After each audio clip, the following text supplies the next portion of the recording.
Miarsa sadaya masih kena sasarangan sang sisma bakek dina acara Dongeng Sunda.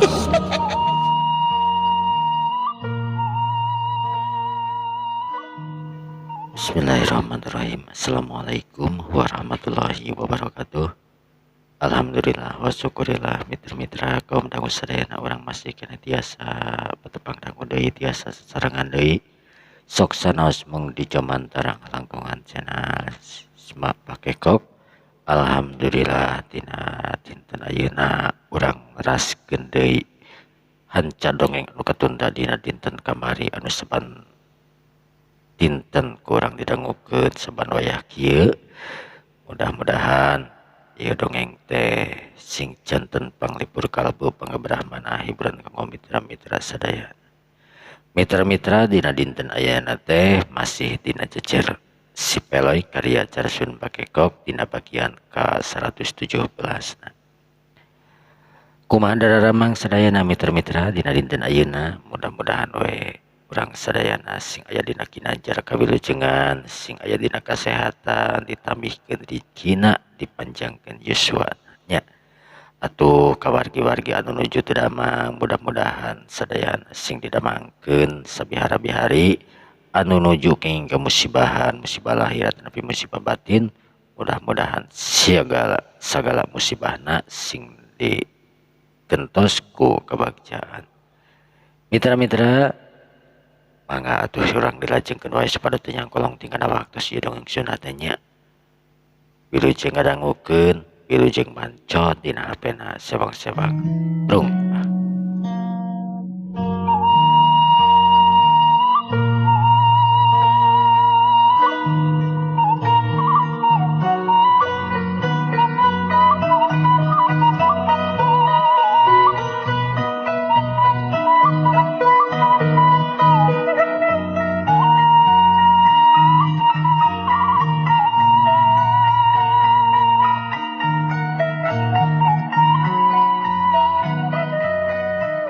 Para mitra kaum dangu sadayana, dina dinten kamari teh nalika Si Peloy anu ngagunakeun aji kasaktena mangrupa aji miraga sukma.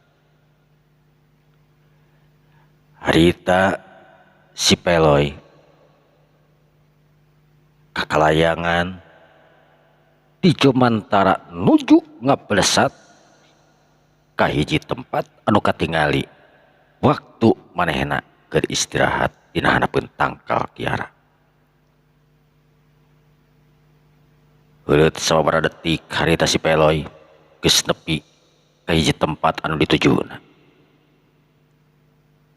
Si Peloy ngahaja ngagunakeun aji miraga sukma. Sok padahal manehna oge bisa ngagunakeun ajian-ajian anu lainna anu teu eleh hebat. Di antarana ajian anu dipimili ku Si Peloy teh aji saepi angin. Kahebatan aji saepi angin geus teu diragukeun deui. Jarak sakumaha jauhna bisa nepi ku sababaraha detik. Tapi Si Peloy teu ngagunakeun ajian eta. Kusabab didinya di tempat istirahatna aya Dewi Angrum jeung Andini. Lamun cek manehna ngagunakeun aji saepi angin, tangtuna Dewi Angrum jeung Andini bisa leungiteun tur nungguan. Ari kitu mah ngagunakeun aji miraga sukma anu leupas tina awakna teh kur roh atanapi sukmana anu kaluar, sedengkeun ari badana harita aya tur ditungguan ku Dewi Angrum. Si Peloy sanggeus nepi ka hiji tempat. Manehna luak lieu nitenan kasabudeureun eta tempat. Katingali ku Si Peloy, maklum Si Peloy ayeuna lain manusia anu sautuhna. Kur kakalayangan teh mangrupakeun sukmana. Si Peloy rupa-rupa manggihan kejadian anu aheng, kejadian anu samemehna can pernah katingali ku manehanana. Makhluk-makhluk gaib anu aya di eta tempat dari ibarat ramena alam dunya anu nyata, aya pasar, aya segala rupa jeung sajabana anu katingali ku si Peloy. Memang aneh keur si Peloy mah, tapi henteu aneh-aneh teuing sabab manehna oge geus ngajoma teh geus pernah lumampah ka nagara siluman, di antarana nagara Pinaha, nagara Karangtana jeung nagara-nagara siluman anu lainna. Si Peloy pok ngomong dina hatena,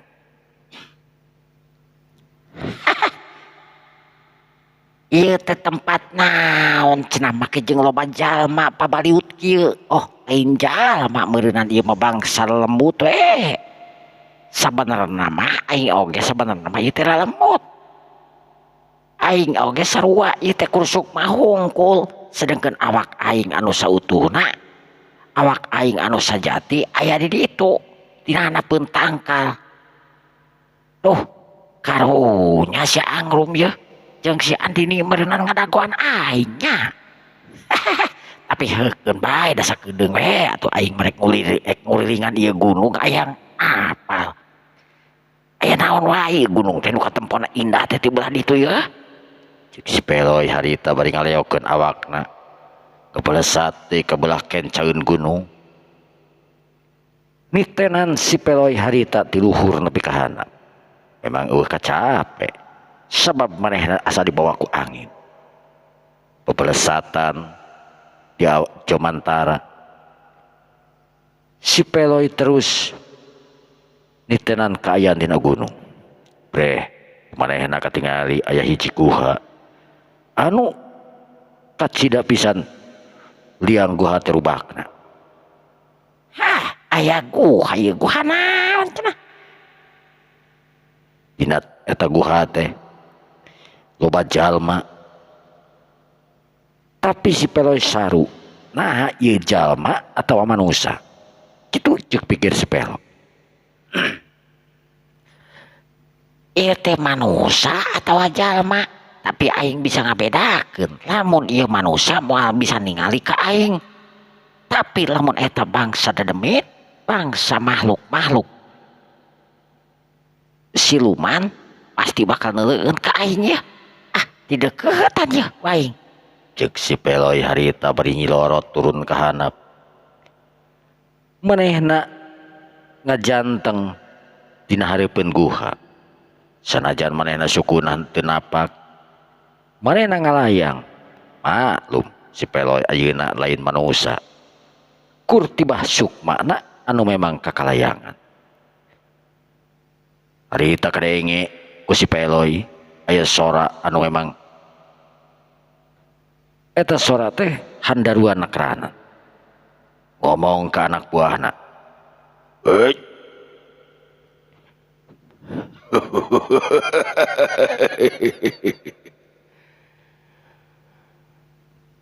Urang ayeuna di dieu teh geus aya kana hampir 30 tahunan euy. Sanajan memang urang henteu cicing saterusna di dieu, salawasna di dieu. Tapi urang timiti asup ka ieu tempat. Memang urang teu pindah-pindah ieu tempat.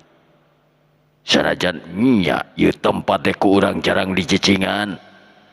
Tapi lamun dihitung-hitung ku dewek, ieu tempat geus aya kana 30 tahunan ku urang di tempatan.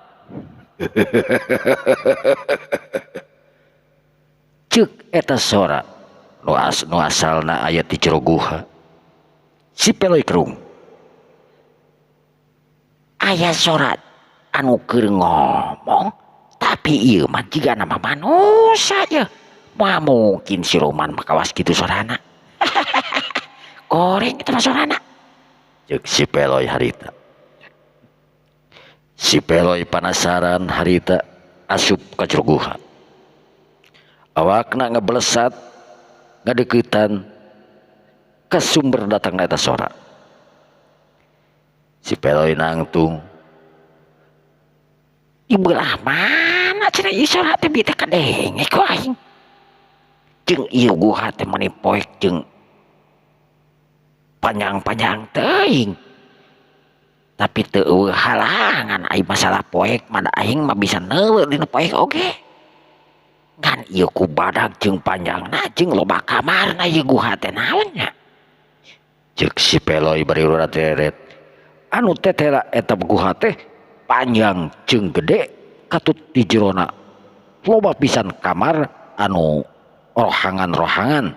Maksudna teh rohangan-rohangan anu manehna can nyaho.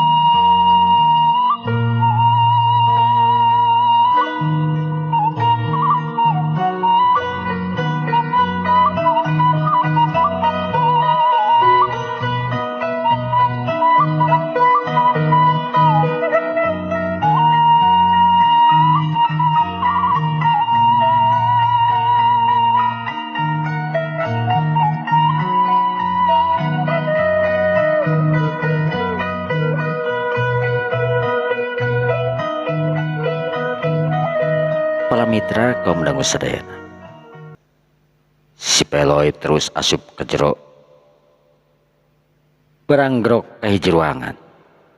Si Peloy harita asup ke eta rohangan. Karasa di eta rohangan ku si Peloy. Suasana asa beda. Ieu rohangan naon cenah ieu asa beda ieu. Aya tempat tiukna, aya ranjang anu tina batu. Wah, tetela ieu rohangan teh memang komplit jika namanya. Tapi eueuh manusa di dieu mah. Ceuk si Peloy harita beri keluar deui ti rohangan. Saban rohangan kumanehanana harita diasupan. Tapi tetela rohangan teh kur tibah tepakna hungkul. Kamana marungsana itu arareueuh geuning. Tapi tapakna mah cik keneh jigana mah ya keneh. Moal meureun ieu rohangan teh paragi hareesna saban ibaratnya jalan dina tempat ieu teh loba meureun lain kur hiji dua ieu. Ceuk si Peloy anu bisa kapastikeun. Jalma nu aya di eta guha teh pasti loba. Si Peloy terus init nyusur eta guha. Ditulusur nepi ka tungtungna. Katingali guha teh eta mengkol. Aduh, ieu guha teh mani panjang jeung mengkol ieu. Tapi ka jerona beuki leutik kitu naonnya. Tapi sanajan leutik oge di jerona. Oh, itu aya panto ningan ieu pasagi tuh. Eta ruangan teh cikan aing asup ceuk si Peloy. Barang keur kitu harita si Peloy.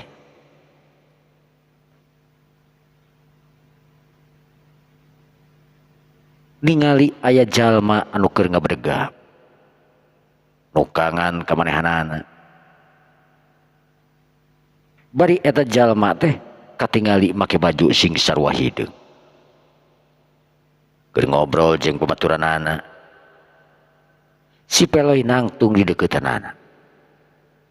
Teu jauh teh eta jalma kira-kira 1 meter meureunan jauhna. Tapi nu matak heran eta jalma teh sanajan ngareret oge hare-hare bener ceuk si Peloy yen manusia teu bisa ningali bangsa lalembut. Si Peloy harita seuri dina hatena. Ieu manusia teh memang teu neuleueun ka aing yeuh. Ieu teh nempo ka aing melong. Tapi memang teu reaksi. Nu hartina eta manusia teh teu nempoeun ka aing. Aduh, cikan ku aing ditoel diheureuyaan yeuh. Ceuk si Peloy harita. terus Noel kana ceuli eta jelema. Tapi aneh, jalma anu ditoel teh harita hare-hare. Hai, kunaon nya? Leungeun aingna bet teu bisa Noel ka eta jalma ye. Heran aing mah, ceuk si Peloy hari tengah ulang. Sabab awakna teu bisa Noel ka eta jalma. Ceuli anu ditoel bieu lir ibarat ngolebat tur ngolesah. Nanya, jika sekali gede ku aing didorongkeun awakna. Si Peloy maksudna rek ngedorongkeun eta jalma. Tapi jelas barang nepi kana awakna eta jalma sarua kawas tadi lir ngolesah deui wae. Awakna lir leungeunna lir tembus kana awak eta jalma. Kunaon nya? Moal jalma eta nu sakti kitu? Heran aing mah. Si Peloy hari tengah gerowan ka eta jalma. Hei. Hei. Hei. Ceuk si Peloy harita. Aduh, teu bisa ngadenge deui. Hare-hare kitu ngadon saleuseurian teh. Ah bener euy. Eueuh gunana aing ngagunakeun ilmu kieu mah. Memang bisa lempang tapi aing teu bisa nempo non teh teu bisa komunikasi ya jeung jalema. Mun kieu mah angger-angger aing kudu ngagunakeun kakuatan gaib nu lain ieu mah. Ceuk si Peloy harita. Anu nangtu ngahulang tetela ajian miraga sukma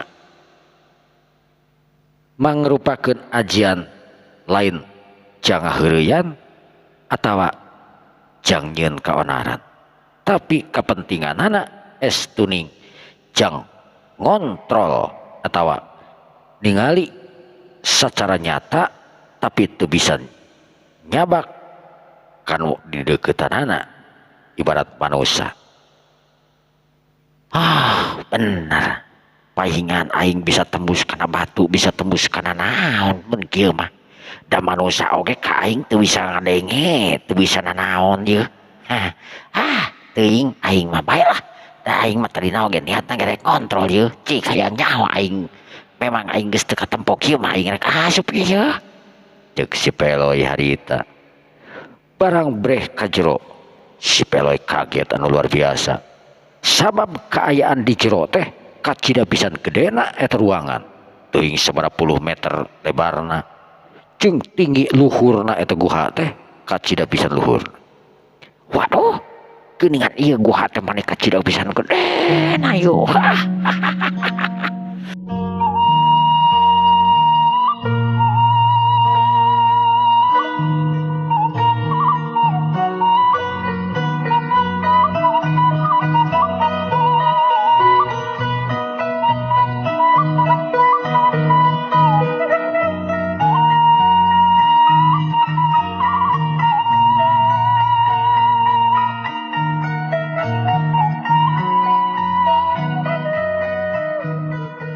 Mitra-mitra anu sami-sami mika cinta acara dongeng.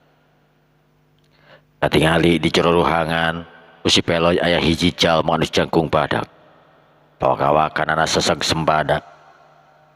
Sedengkeun pakaianana beda jeung pakaian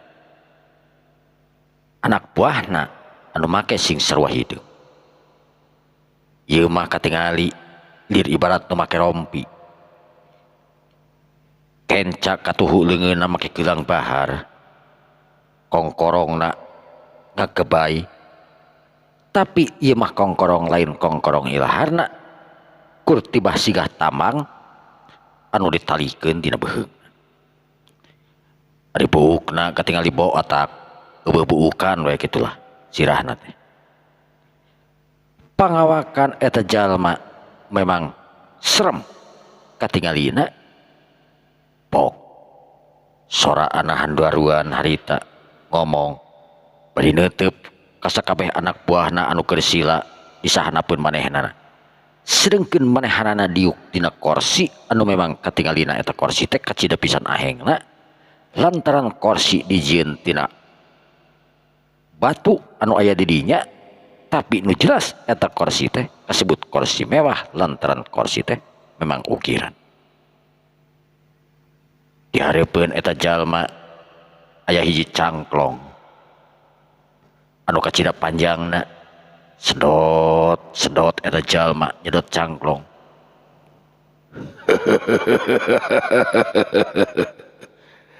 Barudak sakabeh nu aya di dieu ieu urang aya di Gua Tangkorak. Gua Tangkorak mangrupakeun gua sajarah deui. Urang genah tumaninah cicing di ieu Gua Tangkorak. Ngaing salaku pamimpin di ieu tempat.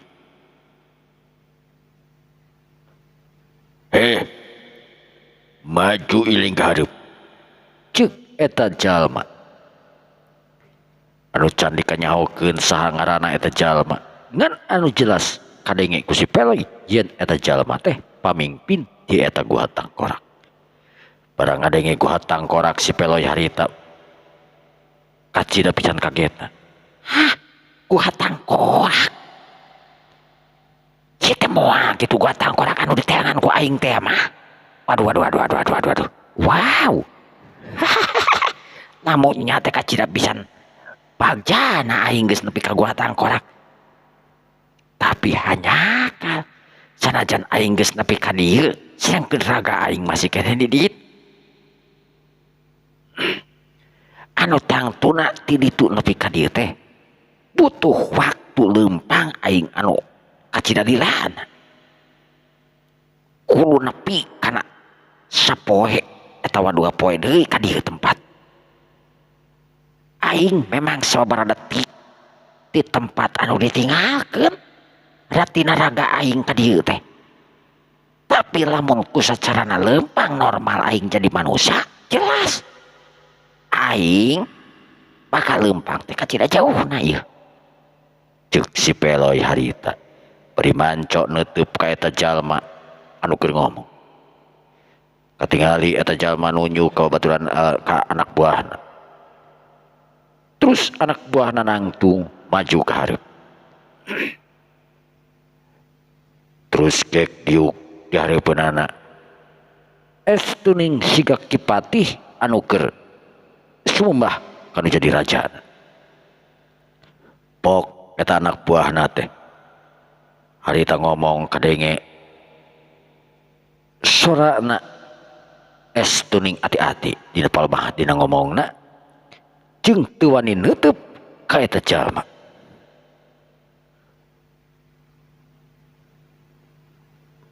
Timbalan Mamang.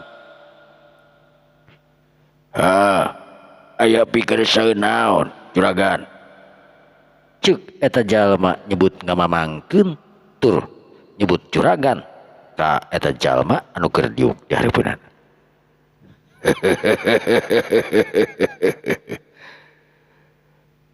Mamang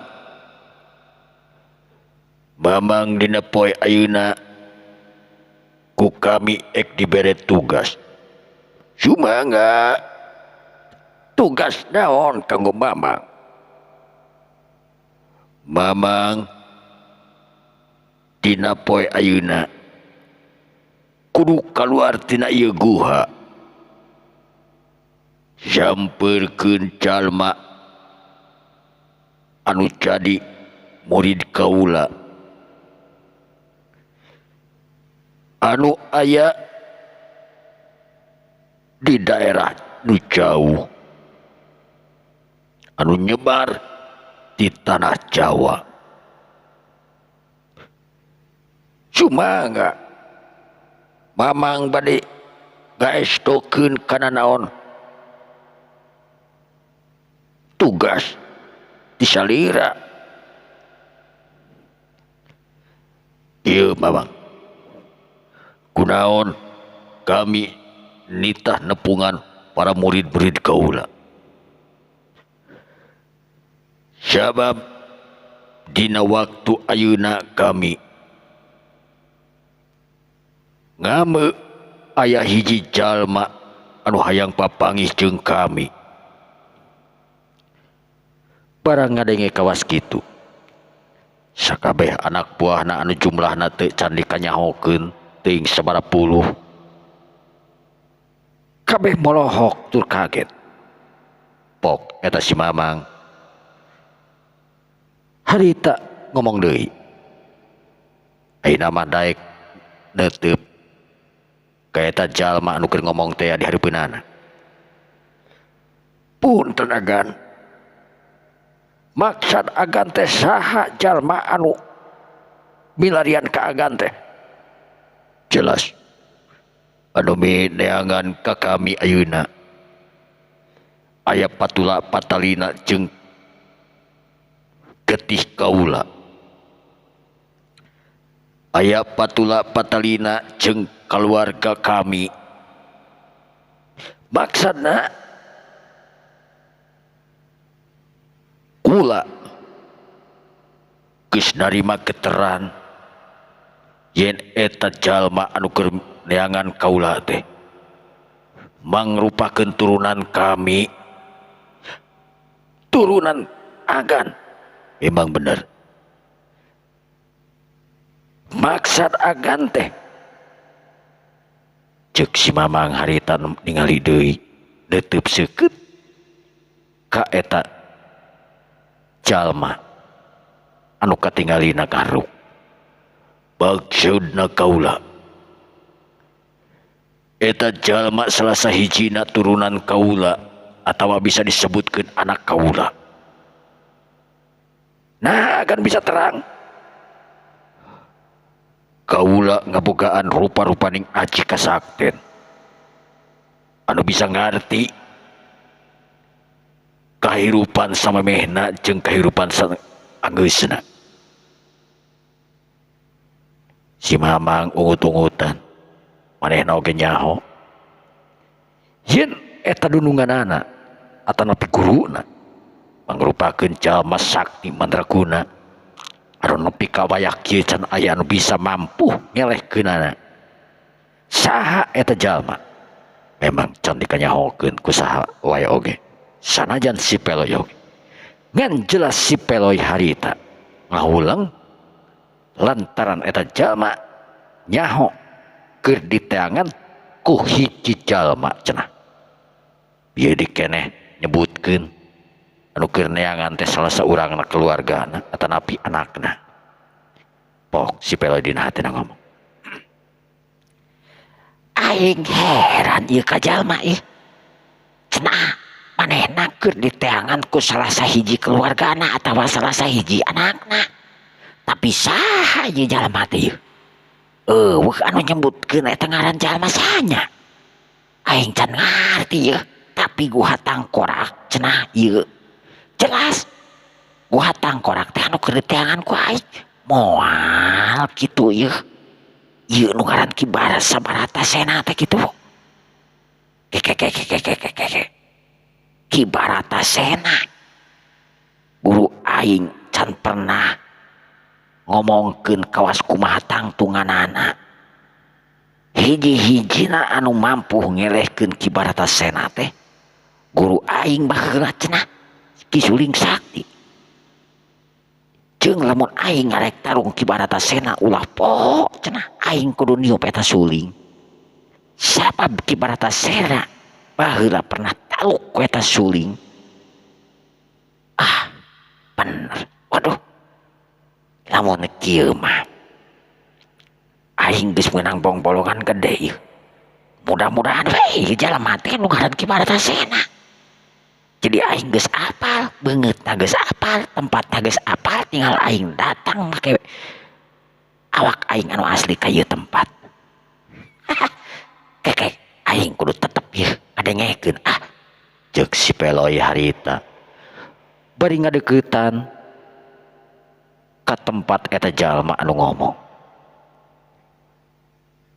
Barang harita si Peloy ngadeuketan ka eta jalma anu ngomong, reg katingali eta jalma teh ngomongna eureun. Bari panonna rurat tereret cigah aya nu keur diteangan. Atuh pok Si Mamang anak buah teh harita ngomong, punten agan, aya naon anu dikersa anu dipilarian teh geuning. Ke jika nama aya jalma asing anu asup ka ieu tempat euy. Ah, kita tadi oge teu aya jami gan anu ka dieu mah, ceuk si Mamang harita.